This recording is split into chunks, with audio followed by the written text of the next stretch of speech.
Hello, blessed morning mga kapatid. Tanggalin mo natin yung echo. Hello, ayan. So tayo po ba ay blessed ngayong umagang ito? Ayan, bigyan naman natin ng masigabong palakpakan ng ating Panginoong na Diyos na buhay.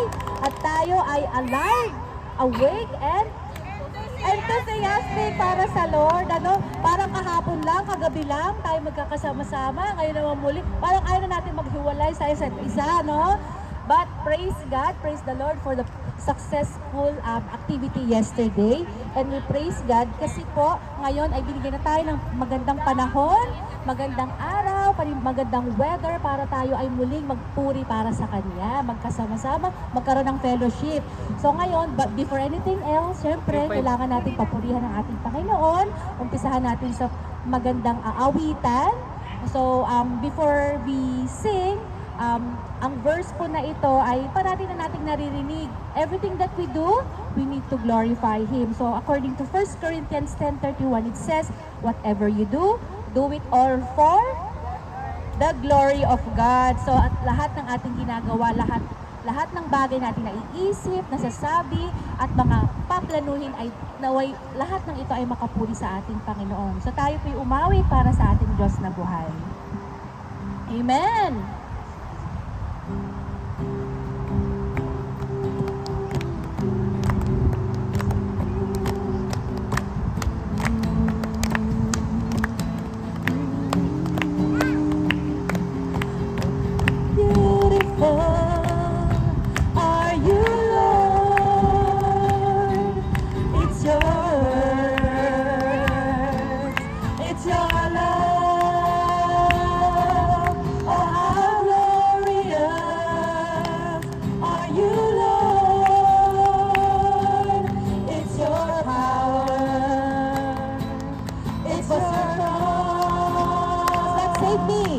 That saved me and rescued me.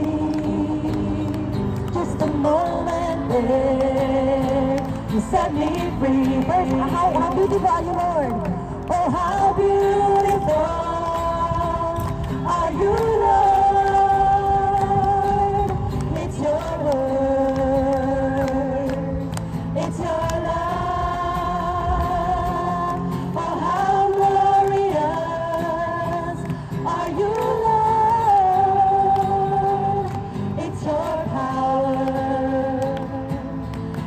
Your cross that saved us, that saved me, and rescued me.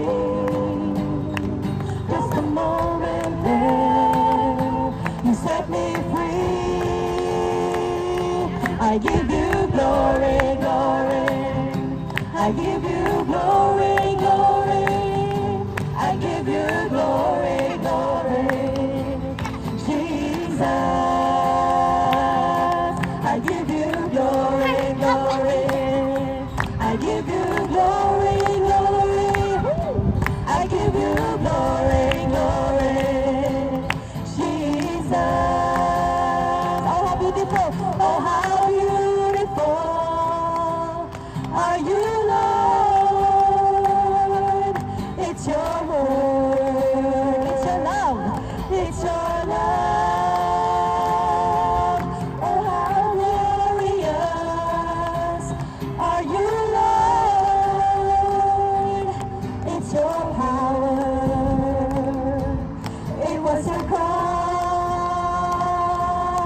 That saved me and rescued me. Just a moment there, you set me free.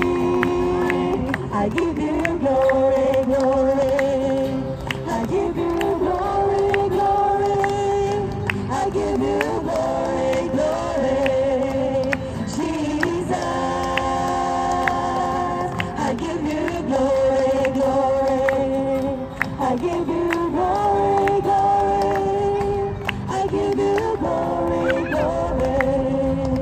Jesus,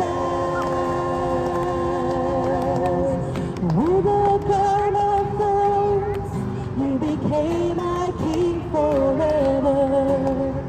With a crown of thorns, you became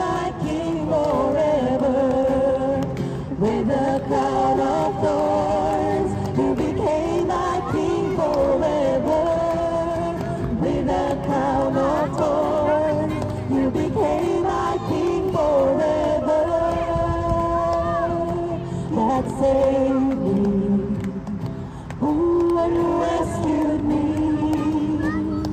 Just a moment there, you set me free. That saved me and rescued me. Just a moment there, you set me free. Woo! I give you glory, glory. I give you glory, glory. I give you glory, glory. Jesus, I give you glory, glory. I give you glory, glory. I give you glory, glory. Jesus, Jesus. Praise God. We praise you, Lord. We praise you, Holy Spirit. We praise you, Lord God. All of these things we pray. Amen and amen. Praise God.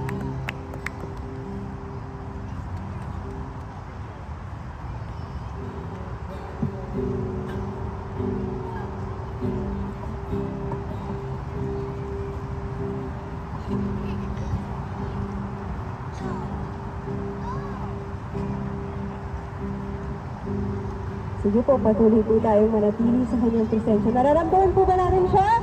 Amen. Thank you, Lord, for the freedom to give you praise and to give you glory. Thank you, God, for a wonderful day, Lord God. And we will continue to give you glory. We will continue to worship you. We will continue to see your goodness, Panginoon, in every aspect of our lives. We will continue to praise you for who you are and for what you've done in our lives, Father God. I love you, Lord. I love you, Lord. Oh, your mercy never fails me. All my days I've been held in your hands. From the moment that I wake up, from the moment that I wake up, until I lay my head, I will sing, and I will sing of the goodness of God. Oh Lord, we love you, Lord. I love you, Lord. Mercy never fails. Mercy never fails me all my days. And all my days I've been held in your hand. Oh, from the moment that I wake up, until I lay my head, until I lay my head. Oh, I will sing of the goodness of God. All my life, and all my life you have been faithful. And all my life you have been so, so good. With every breath that I am able, and I will sing of the goodness of God. We love your voice, God. I love your voice. You have led me through the fire. You have led me through the fire. In the darkest night. And in darkest night. You are close. You are close like no other. I've known you as a father. I've known you as a friend. Oh, I have lived of the goodness of God. And all my life you have been faithful. And all my life you have been so, so good. With every breath that I am able, for I will sing of the goodness of God. All my life, and all my life you have been faithful, God. Thank you, Lord. And all my life you have been so, so good. With every breath that I am able, oh, I will sing of the goodness of God. Your goodness. Your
Hallelujah. Thank you, Jesus, for your goodness. Thank you, Lord, for your faithfulness, Lord God. Your love, Lord God, is everlasting to everlasting. Thank you, Lord God Jesus, for waking us up, Panginoon, with the full strength, Lord God, that comes from you, Lord God. Thank you for the new life, the new breath, Lord God Jesus. Lord, be glorified in our lives, Lord God Jesus. Let your will be done sa aming mga buhay, Panginoon. We pray, Lord God, that you will glorify you in our lives, Lord God Jesus. Today, Lord God, we claim victory upon victory. We reject the rebuking works of the enemies in the name of Jesus Christ. Let the blood of Jesus surround this place, Panginoon. I pray that you are always with us, Lord God. The vast of armies of heaven surrounding us, Panginoon. Aiming for the victory for the service today, Lord God. In Jesus' name I pray. Amen.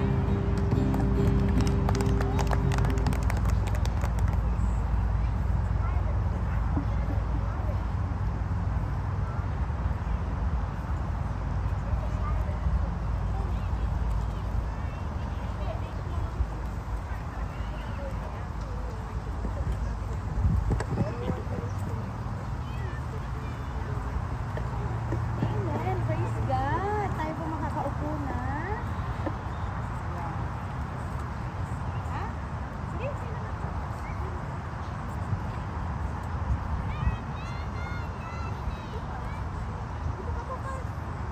Chicken, chicken.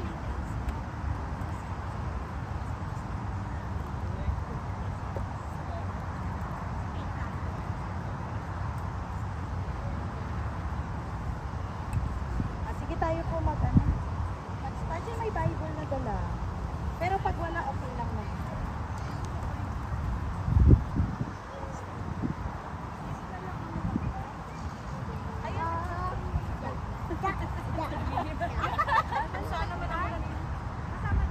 Hindi naman.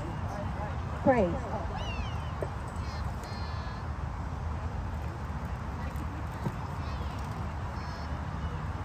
Okay, praise God. So, dito na ulit ang view. Ayan. Ayan, sinong may mga Bibles po? So, buksan pa rin po natin sa theme natin, Isaiah chapter 43, verses 18 to 19. Ano na nga yung verse natin? Ano na nga yung theme natin for this month? Forget the past. Focus on the present and forget the past. Hindi po ba? Amen. So, sino nang nakamemorize ng verse? Meron akong papremyo. Ay, hindi kayo na-inform? Cash pa naman yung Cash pa naman yung price. Amen. So, nandiyan na po tayo. Isaiah 43 verses 18 to 19. Basahin po natin muli. Amen. Sabi niya po dito, remember not the former things, nor consider the things of old. Behold, I am doing a new thing. Now it springs forth. Do you not perceive it? I will make a way in the wilderness and rivers in the desert. Amen. So, pinag-aralan din po natin ito last Sunday. Out with the old, in with the new. Naalala niyo po yon? Naalala niyo po yung preaching natin na yon? Amen. So, before tayo mag-start, siguro manalangin tayo para yung focus nandito lang sa word ni God, no? Kasi medyo, medyo nandito tayo sa labas and anything can happen, no? Yung mga distractions para makafocus tayo sa salita ng Panginoon. Amen. Let us all stand up ulit na tayo manalangin. Amen. Praise God. Hallelujah, Lord. Bless us, O God, with your word. Bless us, O Lord God, with the presence of the Holy Spirit. May the wisdom, O God, of the Holy Spirit and the anointing, O God, be upon us all, that we will be able, O God, to comprehend your word for today, O God. The encouragement, O Lord, that we will receive, O Lord God, that we are not here only, O God, para Panginoon sa aming fellowshipping or activity, but we are here because we want to ponder upon your word, O God. God. It is always part, O Lord God, of our fellowship, our service, O Lord God. And may you always grant us, O Lord God, with that wisdom that comes from the Holy Spirit. And thank you, O God, for your word that says in Isaiah 43 verses 18 to 19, O God, that you have made a way, O God, in the wilderness, O Lord God, and rivers in the desert, O Lord God. You have given us, O Lord God, a new thing, O Lord God, na dapat po namin, Panginoong, i-look forward, and we have to forget the old, O God, or our past, in Jesus' mighty name. Lord, thank you, O God, and Lord, itago niyo lamang ako sa inyong likuran na ang salita mo lamang ang kanilang marinig at hindi po, Panginoon, ang aking kaalaman, O Lord God, because I don't have any. And all these things, O God, we surrender unto you in Jesus' mighty name we pray. Amen and amen. Praise God. Makakaupo na po lahat. So magkakaroon lang po tayo ng short exhortation still about our topic. Amen. For focus on the present and forget the past. Amen. So ano po ba yung mga naaalala nyo sa buhay ninyo na yung mga past na nag-create ng mark sa heart ninyo na until now naaalala nyo pa? Yung nagkaroon ng bitak. Bitak o yung sugat sa ating mga puso.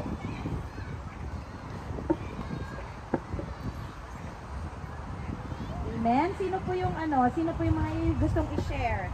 Yung nakaraan ninyo na nagkaroon ng lamat or bitak sa inyong puso.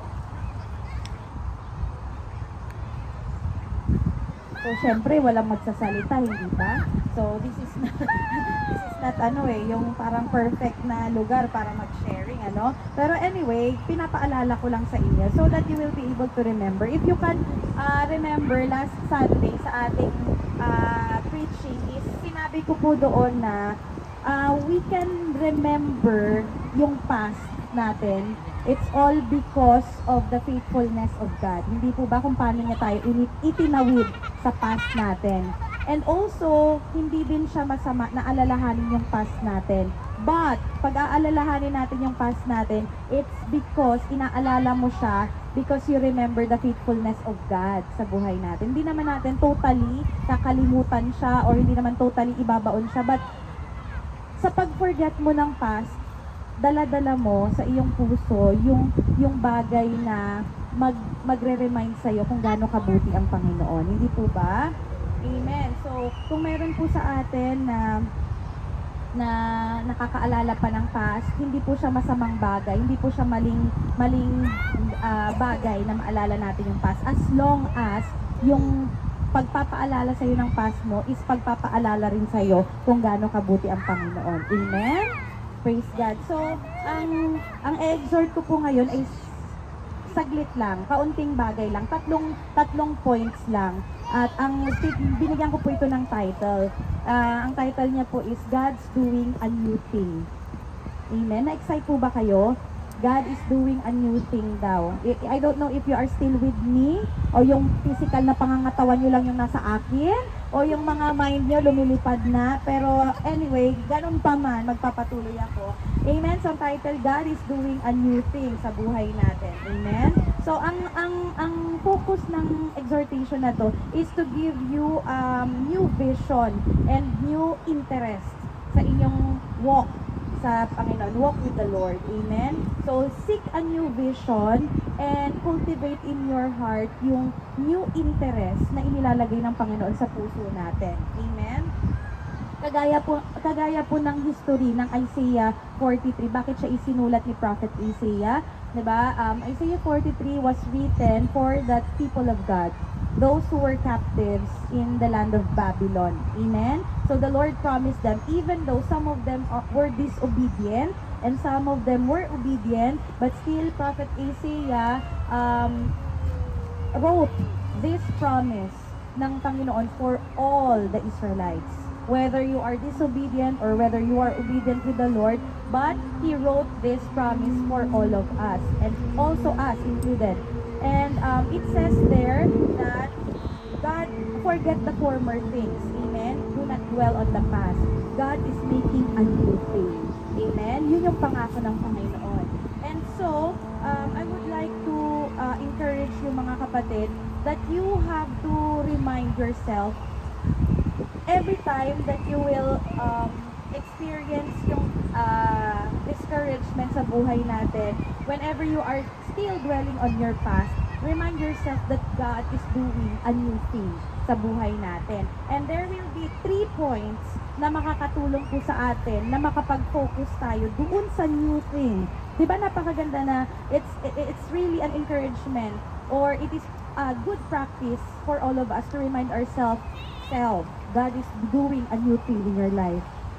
Every time you will wake up in the morning, you will tell yourself, you will command your spirit, you will command yourself, God is doing a new thing in my life. Here's what I need to do. Number 1. Amen? Andiyan na kayo? Number 1 is, God wants us to change our focus. Change your focus. God is doing a new thing in your life, my dear brothers and sisters in Christ. God is doing a new thing. So one point na that God wants you to be reminded of is that you have to change your focus. Amen. Palitan natin yung mga focus natin ngayon and make it aligned to the plan and will ng Lord sa buhay natin. Amen. Ganun yung ginawa ni Prophet Isaiah eh. That's why he wrote the verse Isaiah 43:18-19. Una, he wants to encourage ang mga Israelita before that God is doing a new thing in your life. Come on, mga kapatid, forget the past. Do not dwell on the past, diba? Yun. Change your focus. I-change niyo yung focus niyo, your mindset niyo from your past. Amen? Palitan na. Because God is doing a new thing in my life. Amen? So kagaya nila, although most of them were discouraged. Bakit? Kasi they were captives. Diba? Yung captivity na nila sa Babylon for 70 years. Even yung mga gold things, yung mga mahahalagang bagay na meron sila sa temple, it was all taken out.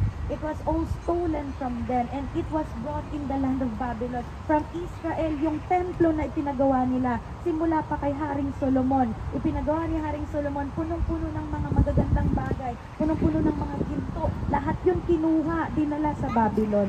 Imagine the life of Israelites na because of their disobedience, we cannot blame God because it's their disobedience that led them to be captive sa land ng Babylon. So the thing is, lahat ng pagmamayari nila, lahat ng mga magagandang bagay na meron sila, lahat ng yun, kinuha yun. And then ikaw na isa kang Israelite, pinangakuan ka that you will prosper, pinangakuan ka that you are God's chosen nation, and all of a sudden, you will be held captive sa land na hindi ka familiar, sa land na hindi para sa'yo. Lahat ng meron ka kinuha. So how do you look at your future? Paano mo natitingnan yung future mo? Diba? Parang you don't have any hope. Wala ka ng pag-asa. Sinong maglalabas sa amin sa captivity na ito? And then here you go, Prophet Isaiah, proclaim and declare the promise of the Lord. Forget the past. Diba? Kahit gaano pa rin ka-imposible, God will make a river. God will make a way doon sa land na hindi posibleng magkaroon ng daan. God will make a river, a stream, doon sa desyerto na daan. Hindi po ba? What a beautiful promise it is. Kaya sabi ni God, change your focus, palitan. Anything, kung ano man ang meron kayo ngayon, ano man yung nakafocus kayo, palitan nyo yun. Change it, mga kapatid. Amen? And then number 2, ang isang point na gusto i-remind sa atin ng Panginoon, when you will change your focus, hindi po ba, nag-change na kayo ng focus, pinalitan nyo na, you prayed for it. Lord, ito na yung focus ko, I want to serve you, I want to obey you, I want to follow you, I want to deny myself, I want to pick up my cross, and I want to follow you wholeheartedly.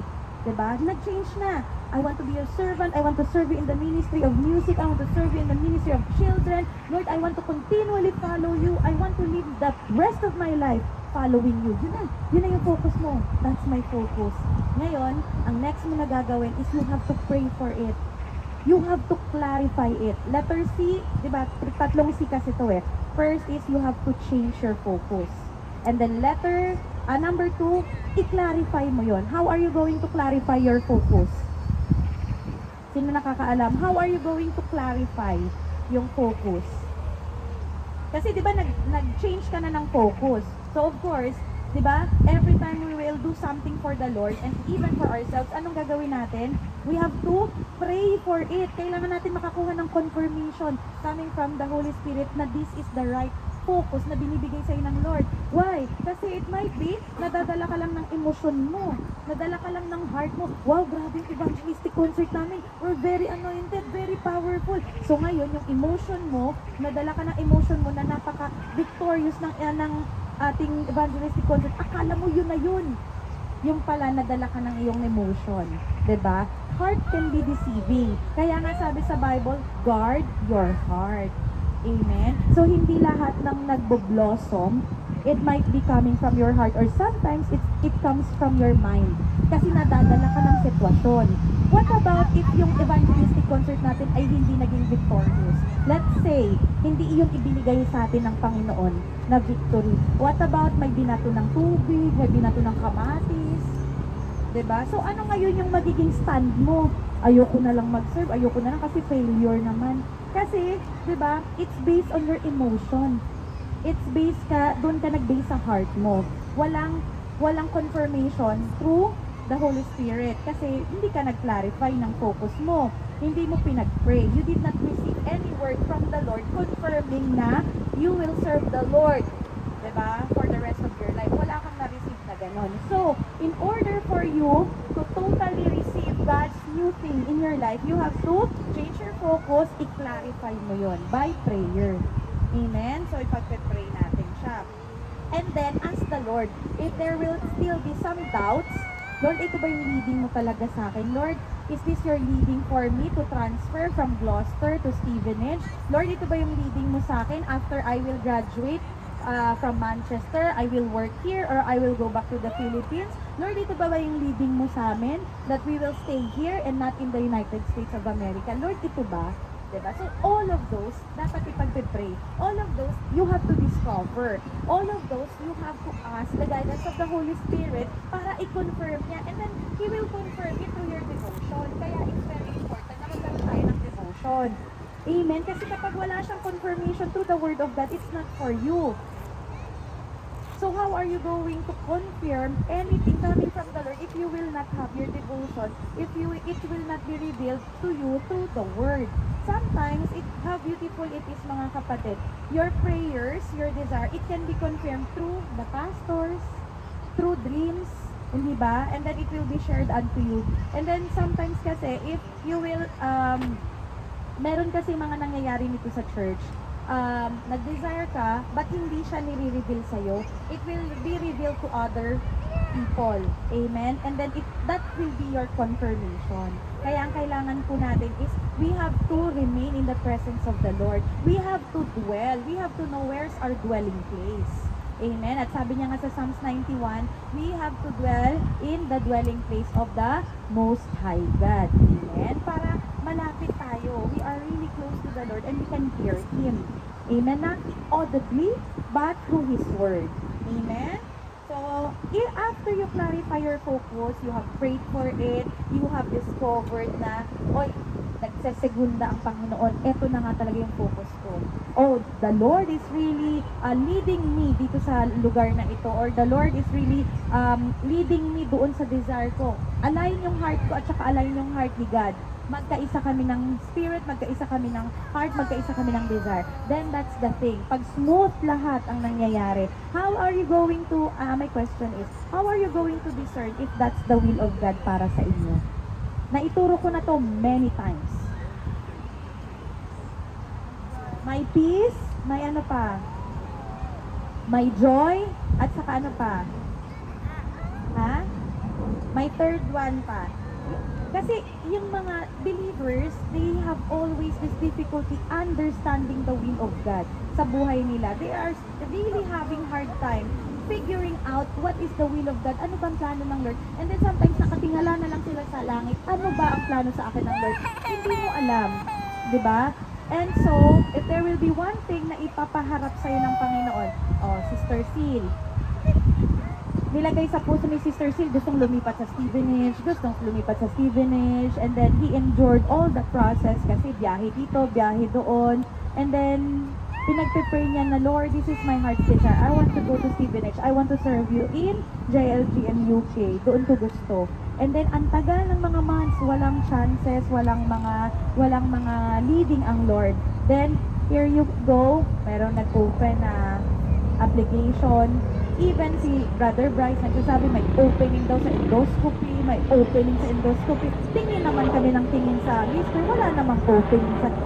Parang, alam niyo yun, if it's not yet God's time, hindi niya i-reveal. But then, here comes na nagkaroon ng opening. And then, out of the 30, napili siya, no? So, andyan na tayo. Parang feeling nyo, kalooban na ng, na-align na sa kalooban ng Lord. Pero it doesn't stop there. So, we will still figure out and we will still clarify yung change of focus ng Panginoon. Dadaanin niya muna hanggang sa interview process. And if everything will become smooth, then we will know that it is God's leading for her and for her family to be here. Amen? What if hindi naman? What if nag-undergo siya ng interview, let's say, and then hindi naman kalooban? So, anong gagawin natin sunod? Anong gagawin natin susunod? Ha?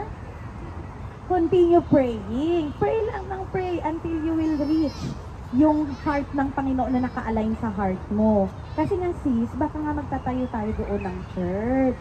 'Di ba? So, ako kasi, waiting lang din ako eh. Kasi, I am just going with the flow. Kung saan ang, alam niyo yung sunod ka na lang sa Lord kung ano yung gusto niyang gawin. But as long as He is revealing something like, bakit nag-open yung ano, bakit nag-open yung post, bakit yung ganito. So, sunod ka lang. Pag hindi ka niya dinala doon, then it's fine, pray again. Hanggang mahanap natin kung saan ba talaga tayo dadalhin ng Panginoon. Amen? But it doesn't mean na hindi yung best yung ipagkakaloob niya sa atin. Amen? But you just have to clarify it through your prayer until na ma-discover mo talaga kung ano yung leading ng Lord sa inyo. Kasi you always ask me, Lord, Pastora, ano ba kaya yung plan ng Lord? Ano kaya yung plan ng... I cannot answer it for you because it's your dealing with the Lord. So you have to make the deal with the Lord. Lord, ano bang plano mo para sa akin? We are here to pray for you. We are here to support kung ano may mga plano niyo sa buhay, 'di ba? Mga paglipat sa procedure room, yung mga paglipat sa saan ka na nga Brad maglilipat? Sa Bury Saint Edmond. Yon, gusto niya siguro napag-pray mo na ba yan? Hindi pa pass. O, di ba? Yung may mga ganyan tayong plans. May pupunta sa US, di ba, Brad? Anyway, di ba pupunta kayong US, bro? Tapos, wait, hindi na naman nagkaroon ng hindi na naman nag-prosper. Ganun kasi yon. We always have to clarify everything with the Lord. We have to wait for the confirmation. Because otherwise, magkakamali tayo ng decision. Okay? So, number 2 na gagawin natin, change your focus, then clarify it through prayer. Amen? And number 3. Okay, there you go. Natugunan na yung prayer ni Ate Sil. Woo! Palakpak naman kayo. Praise God! Nandito na si Ate Sil. Or otherwise, yung isang prayer natin yung natugunan. Yay! Magtatayo na tayo ng outreach sa Gloucester. Uy, magpalakpak kayo! We are called to reproduce. We are called to, di ba, take part sa Great Commission. Either way, kahit ano pa man doon, so we will still commit ourselves. That's the last C. That's the number 3. So, after you change your focus, you were given a new perspective in life, you have given a new prayer item in life, and then you have clarified it to the Lord or with the Lord, then, pag clear na lahat, ready to go na, then you just have to pray for yourself. You commit your plans, you surrender everything to the Lord. Commit your plans to the Lord. And then after that, yun na, God will show you the new thing that He is about to do in your life. Amen? Nakuha po ba natin? So, una, we have to embrace the new thing na pinangako ng Lord. God is doing a new thing sa buhay natin. So, meron pa sa inyong mga kapatid ko na lost pa sa kalooban ng Lord, you have to pray for it. Amen? You have to change your focus. Makakatulong po kasi sa pag-confirm ng kalooban ng Lord sa buhay natin is change talaga. change of mindset, change of focus, change of heart, lahat. From old to new, hindi po ba? Unless na mag-change tayo, we will never see yung new thing na ipinangako ng Lord sa atin. So, change your focus. Number 2, clarify with the Lord. And then, pag na-clarify na lahat, everything clear. Kagaya ng clear sky na meron sa atin ngayon. Then, what's the letter C? Third C? Commit. I-commit mo na lahat. Lord, kinlarify mo na, Lord. Lord, kinonfirm mo na, Lord, lahat. Then now, I will just commit myself unto you. Lead the way. Let God be God sa buhay natin. Amen? So, praise God. Palakpakan po natin ang Panginoon. Hallelujah. Na-bless po ba ang lahat? Amen. Praise God. So, tayo po yung tatayo at mananalangin muli. Amen. Hallelujah. Let us give God the clap offering that He deserves. He has given us good weather. Amen. And we are here today as a church, as a family, para tayo to be an encouragement to one another. Amen. So whatever we had learned yesterday sa mga kalalakihan natin, wala yung pag-games no? Doon sana yung teaching nyo sa mga games. But hindi nagkaroon ng games. Hindi ko alam kay Brad Joffy ba't hindi nagkaroon ng games. Sabi nila slope kasi daw. So, hindi kayo pwedeng maglaro kasi pababa yata yun. I don't know. Wala ako dun Pero maganda sana yung game. Yung game niyo sana is test of confidence, test of trust, at saka test of, ano na nga yung isa? Test of unity. Yon. So, madedevelop sana doon yung confidence nyo sa isa't isa, madedevelop yung trust nyo sa isa't isa, pero hindi na nagano. Anyway, yun sana. But for the ladies naman, we have studied biblical modesty, and we have studied yung rest, pahinga, kapahingahan na hinahanap ng lahat. Anyway, praise God sa mga natutunan natin for the weekend, for the whole weekend, and because of that, maaari po bang palakpakan natin ang Panginoon? Amen. Hallelujah. Let us close in prayer. Amen. Hallelujah. Father God in heaven, we thank you, we glorify you, we bless your holy name, O God. Indeed, you are God of all gods, you are the King of all kings, you are our Lord of lords, you are our Savior, you are our Father, you hold us in your hands, O God. No one can pluck us out, O God, of your hands, O Lord God. Thank you, O God, for the unconditional love that you have bestowed upon your children.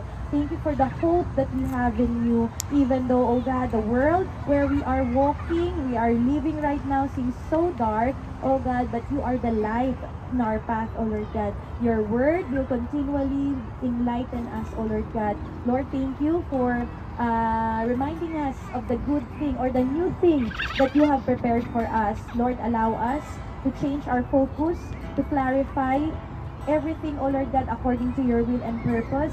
And Lord, allow us, O God, to commit wholly as a whole. We will commit unto you, O Lord God, and we will surrender to you all our plans. And may our plans, may our desires, may our dreams be aligned to your heart, and our spirit be aligned to your spirit in the mighty name of Jesus. Thank you, dear God, and all these things, O God, we pray for all the activities, Panginoon, na gagawin pa po namin, O God. May your name be praised, may your name be glorified, and all these things we pray in Jesus' mighty name. Amen and amen. Praise God. Amen. May pa-games ako Gusto niyo bang mag-games? Oh, wala. Dahil hindi kayo nag-games, ngayon mag-games tayo. Amen? Are we ready? Paano pala yung mga kids? Baka gustong maligo.